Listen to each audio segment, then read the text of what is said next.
Tuan-tuan nak tahu betapa luas, betapa dalamnya neraka Jahannam? Negara yang nama neraka ini Allah Ta'ala cipta dia menjunam ke bawah.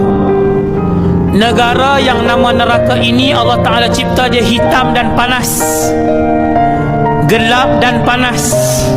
Neraka yang Allah Ta'ala ciptakan ini, kedudukan dia ataupun bumi itu kesemuanya membawah. Sehingga kan pada satu hari Nabi dengan sahabat mendengar bunyi dentuman yang kuat. Sahabat bertanya, "Ya Rasulullah, bunyi apakah dentuman yang kuat?"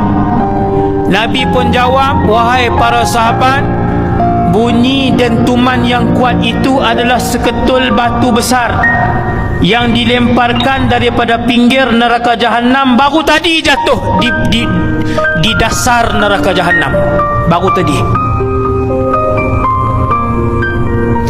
dilempar satu ketika dulu," kata Rasulullah, "baru tadi Allah perdengarkan kepada kalian para sahabat, dengar dengan telinga mereka."